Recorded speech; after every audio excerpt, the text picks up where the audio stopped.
For copyright purposes, we're going to pause the music for a second. Here we go. Oh, what arrived today? Safely protects what you care to share. Somebody care to share this with me? Ladies and gentlemen, Scorpion Mouse here in the Scorpion Mouse Studios. I am unboxing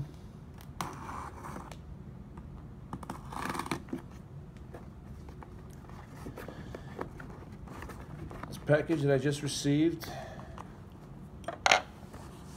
It's important to understand the nature of this package.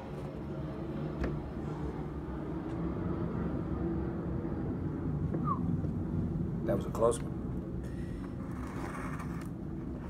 What is contained in this package is, how can I put this?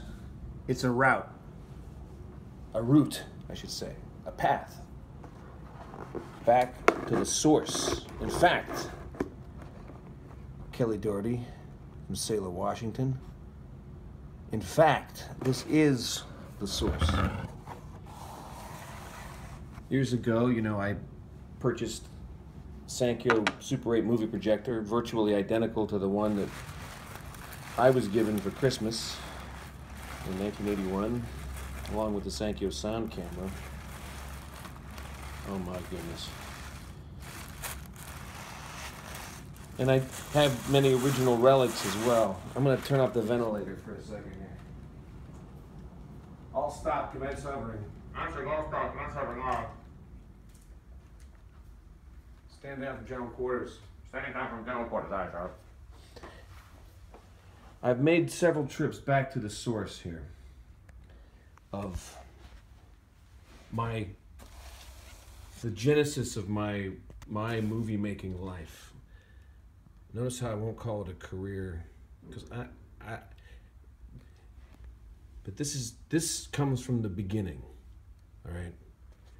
Back in 1979, 8 and 9, in addition to the Bolex kit that I got for my birthday, I think I went to a bookstore. I think it might have been a Book and Record. I'm not sure, but I purchased a lettering kit. And the other day I was thinking, because I've been doing these faux Super 8 movie experiments, right? And one of the things I really loved about, one of the things that I loved that I discovered in the course of the filmmaking was these raised lettering kits. And oh, look at that! Comes with a faux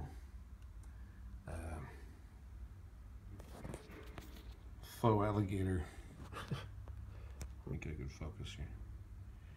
As you can see, these are plastic raised.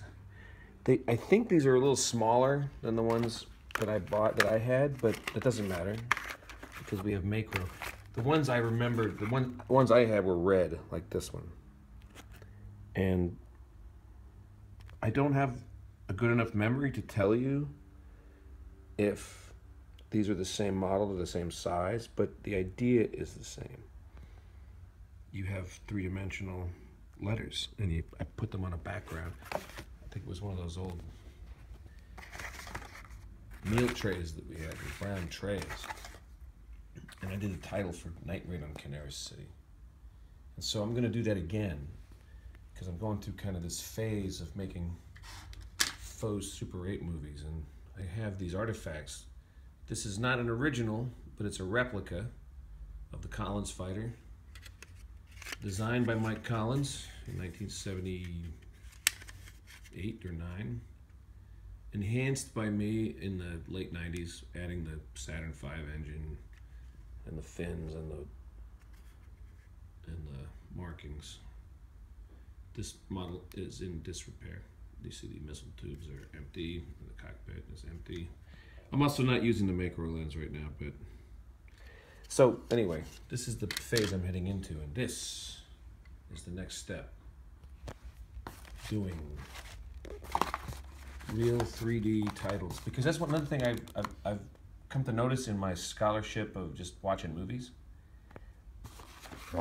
and also just idly looking at your movies, my movies on the shelf, guess what? Every film, each and every film has a unique title. Unique. Get it?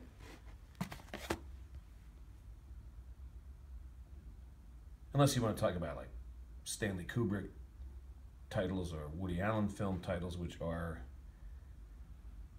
consistent, linking them all together into a body of work.